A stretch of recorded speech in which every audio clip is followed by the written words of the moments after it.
Bonjour à tous, en ce lundi 13 mai, je vais faire un petit tarot du jour, la carte qui va vous signifier ou vous délivrer le message de l'univers pour votre journée. Alors je le fais toujours par élément, c'est-à-dire que le feu, la terre, l'air et l'eau. Et vous pouvez directement retrouver dans la description pour arriver à votre signe. Et je vais commencer avec les béliers, les lions et les sagittaires qui se retrouvent dans l'élément du feu pour tirer une carte pour savoir quel est le message et comment votre journée va, sous quel signe votre journée va se dérouler. Alors, j'ai pas de carte qui sort toute seule. Alors, voyons voir que je continue un petit peu. Si j'ai celle-ci, le stress. Alors, est-ce que vous vous sentez stressé? Peut-être, c'est lundi. Peut-être que vous reprenez une activité ou quoi que ce soit. Le stress, pour moi, c'est une carte qui invite vraiment au lâcher prise et au fait que quoi qu'il arrive, il y a cette idée que en ce moment, en fait, vous jonglez avec beaucoup de responsabilités et tout ça peut s'écrouler par un petit peu trop de stress, par ici ce petit singe qui vient percer la bulle sur laquelle vous êtes en train de jongler. En même temps, vous voyez qu'il jongle avec des bougies, qu'il joue de la trompette, qu'il a 4 bras. Enfin, il y a cette idée que vous en faites peut-être un peu trop et vous prenez trop à cœur les choses. Et ça vous invite vraiment au lâcher prise. C'est-à-dire qu'aujourd'hui, si vous en faites un peu moins aujourd'hui, c'est pas grave. Peut-être qu'il faut prendre ce moment pour en faire un peu moins et dire stop à toutes ces responsabilités ou ces choses comme ça. Et puis, quoi qu'il arrive, si vous en faites un peu moins aujourd'hui parce que vous vous sentez pas bien ou s'il y a quelque chose qui vous stresse, voilà, essayez de lâcher prise par rapport à ça parce que vous pourrez le régler demain ou quoi qu'il arrive, les choses vont s'orchestrer de façon à ce que ça ira quand même bien. Quelqu'un va prendre le relais, je vois quelque chose comme ça, de vos responsabilités. Donc les béliers, les lions et les sagittaires, je vois ici que vous allez pouvoir lâcher prise et faites attention à votre stress. C'est une des causes de maladie quand même quand on est trop sujet au stress. Donc ça vous invite vraiment à vous détendre parce que quoi qu'il arrive, les choses, la terre ne s'arrêtera pas de tourner si vous n'êtes pas là et ça vous arrive de pouvoir prendre des moments pour vous. Voilà. Ce que je vous invite aujourd'hui, c'est un petit peu à lâcher prise parce que il y a toujours une solution, vous n'êtes pas seul et voilà, il ne faut pas trop se laisser aller dans le stress. Voilà, moi je pense que c'est une journée où il faut prendre du temps pour vous, les béliers, les lions et les sagittaires. J'espère que ce message vous a fait un petit peu sens, j'espère que vous allez passer une bonne journée aujourd'hui et je passe au prochain élément. Merci à tous. Alors, bienvenue les taureaux, les vierges et les capricornes, vous qui vous rassemblez autour de l'élément de terre. Aujourd'hui, c'est votre mois et on a la carte qui sort, le numéro 18, les vies antérieures. Alors, c'est un arcane majeur du jeu, c'est-à-dire que ce sont des cartes numérotées et qui ont vraiment un message à délivrer. Quand il y a un arcane majeur, j'aime bien vous lire un petit peu à quoi ça correspond pour que vous puissiez vraiment pleinement la comprendre. Alors, quel est le message pour vous, les taureaux, les vierges et les capricornes? Alors, ça nous dit que l'enfant ne peut devenir conscient que si dans sa vie antérieure, il s'est consacré à la méditation et a créé l'énergie méditative nécessaire pour combattre les ténèbres que la mort amène avec elle. Celui qui meurt ne sait plus rien et se retrouve soudain dans une nouvelle matrice en ayant complètement oublié son corps précédent. Les ténèbres, la perte de toute conscience créent une discontinuité. L'Orient a travaillé dur pour ouvrir ses barrières. 10 000 ans d'efforts n'auront pas été vains. Tout le monde peut accéder à sa vie ou à ses vies antérieures. Pour cela, vous devez approfondir votre méditation, car sans elle, vous ne trouverez pas la porte qui donne accès à une autre vie. De plus, lorsque vous trouvez ladite porte, vous devez être en méditation profonde, sans quoi les événements pourraient surcharger votre esprit. Il est déjà assez difficile de mener une seule vie. Alors, il y a cette idée un petit peu du fait qu'on porte tous un petit peu les vies que l'on a vécues. Donc il y a toujours cette idée de réincarnation, que vous y croyez ou non.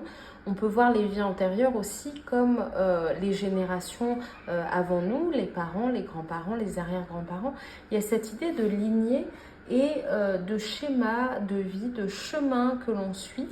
Et ce que ça nous dit aussi, c'est que Un aperçu de l'éternité de notre existence est un cadeau, et comprendre la fonction du karma dans notre vie n'est pas une chose que nous puissions saisir à volonté. C'est un appel à l'éveil. Les événements de votre vie tentent de vous montrer un schéma qui est aussi vieux que le voyage de votre propre âme. Alors, les taureaux, les vierges, les capricornes, je ne sais pas ce que vous allez comprendre, mais moi, personnellement, je vois quand même qu'il y a un infini dans cet univers. Pour moi, l'univers est infini, on ne voit pas plus loin que notre galaxie, on n'a pas encore découvert beaucoup de choses. Et je pense que quoi qu'il arrive, notre lignée est infinie. On est tous les enfants de quelqu'un. Et si plus tard on fait une descendance, ça perpétuera l'infinitude de notre lignée. Et je pense que cette carte, elle vous invite aujourd'hui, en ce lundi, à la méditation, ça c'est clair, à la reconnexion et peut-être à la reconnexion avec vos parents, vos grands-parents, votre famille, en fait vos ancêtres et ces personnes qui sont encore en vie. Si vous avez la chance d'avoir des gens au-dessus de vous qui sont encore en vie, peut-être connectez-vous à eux. C'est le moment de reprendre contact avec eux parce que ces personnes, ils sont sur cette terre depuis plus longtemps que vous et ils ont forcément compris certaines choses plus que vous. Ou alors vous êtes quelqu'un qui a des enfants déjà et il y a cette idée de transmettre un petit peu ce que vous avez compris en termes spirituels sur ce monde. Donc il y a une reconnexion à vos liens de sang, à votre famille, mais aussi, si vous y croyez, une reconnexion à votre être et à vos vies précédentes, les vies antérieures. Donc c'est le moment, il y a aussi cette idée de sablier, de temps qui s'écoule, quand on le retourne, il redémarre. C'est le moment vraiment d'aller à la méditation, à l'introspection, parce qu'il y a des choses peut-être en vous que vous ne comprenez pas et qui peuvent s'expliquer par soit l'enfance et un moment présent, soit par des expériences que vous avez eues dans des vies antérieures. Voilà, que l'on y croit ou non, il y a cette idée de reconnexion avec soi et avec le monde qui nous entoure et les âmes qui nous entourent. Ça peut être aussi des âmes, pas forcément votre lignée de sang, mais des âmes avec qui vous avez senti une connexion. Il y a cette idée de se reconnecter un petit peu à eux parce que de toute façon, on grandit beaucoup avec des gens bienveillants et avec les autres. On arrive beaucoup plus à comprendre les choses. On dit souvent que seul on va plus vite, ensemble on va plus loin. Voilà, je vois cette idée qu'il faut vous entourer, vous reconnecter. Donc les taureaux, les vierges, les capricornes, si ça fait écho pour vous, voilà, c'est votre message du jour et je vous souhaite un bon lundi. Bonjour à tous les Gémeaux, les Balances et les Verseaux, vous qui vous rassemblez autour de l'élément de l'air. Alors aujourd'hui, ce lundi 13 mai, on va voir ce que l'univers a à vous faire passer comme message. Alors, les projections, le nombre 7. Alors, le nombre 7, c'est la série de l'eau qui correspond à votre être intérieur et un petit peu à votre passé. Alors, les projections, qu'est-ce qu'elles nous disent ? Je vais me permettre de vous lire la carte pour que vous compreniez un petit peu ce qu'elle veut nous dire. Ça nous dit que dans une salle de cinéma, par exemple, vous regardez l'écran et jamais vous ne vous retournez vers le projecteur. Pourtant, le film ne se trouve pas sur l'écran, qui n'offre qu'un jeu de lumière et d'ombre. Le film est dans le projecteur et tous deux sont bel et bien derrière vous. Mais vous ne vous en rendez pas compte. Votre intellect est comme le projecteur. Il est la base de votre film personnel. Cependant, vous regardez toujours vers l'extérieur. Et ce que sont les autres, et ce sont les autres qui vous servent d'écran de projection. Lorsque vous aimez quelqu'un, cette personne est pour vous d'une beauté incomparable. Lorsque vous la haïssez, cette personne même est absolument horrible. Il ne vous vient pas l'idée que la dite personne peut être à la fois belle et laide et que tout dépend du regard que vous lui accordez. La seule façon de voir la réalité est d'essayer de percevoir immédiatement en laissant de côté votre mental. L'intervention de ce dernier ne cause que des problèmes puisque sa fonction principale consiste à rêver, à interpréter et à déformer. Alors, c'est intéressant cette allégorie avec le cinéma, c'est vrai, on a toujours tendance à regarder un petit peu les autres et l'extérieur, ce que les autres nous montrent plutôt que regarder à l'intérieur de nous-mêmes. Et ça nous dit que nous avons tendance à projeter nos films personnels sur des situations ou des gens lorsque nous ne sommes pas conscients de nos attentes, nos désirs et nos opinions. Au lieu d'en prendre les responsabilités, nous essayons de les mettre sur le compte d'autrui. Pour pouvoir sortir de ce jeu, vous devez seulement le percevoir. Prenez conscience du jeu que vous jouez et lorsque vous surprenez à juger autrui, posez-vous la question suivante. Ce que je vois dans l'autre ne serait-il pas plutôt en moi? Ma vision est-elle claire ou déformée parce que je ne veux pas voir en moi? Alors, les Gémeaux, les Balances et les Verseaux, il y a cette idée pour aujourd'hui de porter un regard nouveau sur vous et sur les autres. C'est-à-dire qu'effectivement, quand vous avez tendance à juger l'action de quelqu'un, quelqu'un qui vous a déplu au travail ou quoi que ce soit, pensez toujours que vous ne voyez que l'extérieur de ce que la personne veut bien vous montrer. Vous n'avez aucune idée de ce que cette personne vit ou a vécu ou de ce qui se passe dans son propre mental. Comme finalement, vous vous laissez aussi un petit peu dicter votre vie par votre mental et c'est une mauvaise chose à faire. Alors, le nombre 7, la série de l'eau, les projections, je pense que ça vous invite effectivement à arrêter de projeter votre propres attentes sur les autres. Alors, si vous avez par exemple des gens, des enfants ou quoi que ce soit et que vous projetez vos attentes sur eux, c'est pas bénéfique pour eux. C'est-à-dire que chaque personne en son sein a les capacités pour comprendre ce qui est le meilleur pour soi. Et donc, si ça vous concerne vous, ça vous invite quand même à vous connecter à vous et à essayer de comprendre sans faire de projection, sans penser au futur, sans penser au passé, mais en pensant en présent à la personne que vous êtes ici et maintenant et à ce que vous voulez faire maintenant et à ce que vous ressentez maintenant. Et arrêtez de vous projeter sur des années, des mois, projeter des situations qui pourraient mal tourner. Tout ça, c'est votre mental qui vous joue des tours. Vous devez juste vivre le moment présent. Les Gémeaux, les Balances, les Verseaux, c'est facile à dire, mais peut-être que cette allégorie du cinéma vous fera comprendre que on a une vision très étriquée de ce qui se passe. On projette notre regard sur les autres et seules nos propres émotions et notre propre compréhension de nous-mêmes nous permet de comprendre les autres. Alors la prochaine fois que vous verrez quelqu'un et qu'une de ses actions vous paraîtra impossible à comprendre, essayez de vous projeter à sa place, mais vous n'arriverez pas forcément à le faire. Voilà. Donc il y a cette idée de lâcher prise quand même, d'arrêter de projeter sur l'autre l'image que l'on veut de lui, que ce soit un conjoint, vous avez envie qu'il soit comme ci, comme ça, mais voilà, essayez déjà d'être en harmonie avec vous-même. Voilà, il y a cette carte qui vous invite, les Gémeaux, les Balances, les Verseaux, à être en harmonie avec vous-même. Voilà. J'espère que ce message vous a aidé. Dites-moi s'il fait sens pour vous, s'il vous a peut-être un petit peu ouvert les yeux.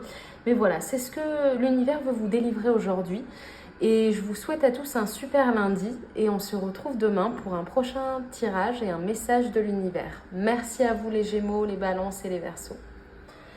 Bienvenue les Cancers, les Scorpions et les Poissons. Vous qui êtes animés par l'élément de l'eau. Alors, j'espère que vous allez passer un bon lundi, quoi qu'il arrive. Voici le message de l'univers pour vous. Alors, on y voit la paresse. Alors, est-ce votre jour de repos? Je ne sais pas. On y voit la paresse. Alors la paresse, ça a souvent une mauvaise connotation dans notre société, mais savoir être paresseux de temps en temps, ça ne fait pas de mal non plus. Cette carte, elle invite quand même à la détente. On voit quelqu'un qui vraiment prend le temps. Après, la paresse, il ne faut pas que ça soit non plus tous les jours, mais si aujourd'hui vous ressentez le besoin de ne rien faire, c'est peut-être le moment aussi. Il faut avoir des moments comme ça, et puis il y a toujours des moments d'action, de relaxation, d'action, de relaxation, c'est un cycle. Alors, je vais vous lire ce que la carte de la paresse nous dit. Alors, elle nous dit que le personnage sur cette carte est apparemment persuadé d'avoir réussi. Il ne réalise pas que le miroir à droite tombe en morceaux. Signe évident que la place sûre qu'il croit occuper va bientôt s'effondrer pour disparaître. Cette carte signale que la place que vous occupez actuellement dans votre vie ne correspond pas à une destination finale. Le voyage va bien plus loin. Quittez vos pantoufles, déposez votre verre et n'attendez plus pour explorer les univers infinis qui s'ouvrent à vous. Alors effectivement, oui, il y a cette idée de chaos et de fait que le confort dans lequel vous êtes, il n'est pas forcément infini et il est temporel. Il s'écroulera peut-être à un moment parce qu'on ne sait jamais de quoi la vie est faite. Alors, quand vous en avez l'énergie, c'est le message d'aujourd'hui, mais ça ne veut pas dire qu'il faut forcément passer à l'action aujourd'hui. Mais si vous sentez que vous avez l'énergie, sachez que là où vous êtes actuellement, comme il le disait, n'est pas la destination finale. Vous avez beaucoup de choses à accomplir et le numéro 9, c'est un nombre sacré en Inde, avec le 9 planètes par exemple. Et ici, vous voyez aussi les 9 pierres précieuses. Et le numéro 9, c'est aussi la fin d'un cycle en numérologie. Donc vous êtes sûrement à un moment de votre vie, les cancers, les scorpions, les poissons, où vous arrivez à la fin d'un cycle. Soit vous avez été paresseux dans le passé, ou vous êtes resté dans un schéma que l'on vous a un petit peu induit ou guidé, vous n'êtes pas vraiment sorti de votre zone de confort. Cette carte aujourd'hui et ce message que l'univers veut vous donner, c'est qu'il est temps de faire un pas vers autre chose et vers la destination qui vous attend. Vous avez un potentiel immense et c'est le moment, voilà, d'arriver à cette fin de cycle et de prendre les devants et d'y aller. Quoi qu'il arrive, il y a cette idée que vaut mieux tenter cette chose que de rester là où vous êtes. Voilà. Voilà ce que ça nous dit. Vous prenez vraiment ce qui fait sens pour vous en observant la carte. C'est important que vous regardiez bien les détails, le nombre, la couleur, etc. C'est ça qui va vous donner le message et vous prenez que ce qui fait sens pour vous. Voilà, on se retrouve demain avec un prochain tirage de tarot. Merci les cancers, les scorpions et les poissons et puis merci à tous d'avoir suivi ceci. Je vous souhaite une agréable journée. Au revoir.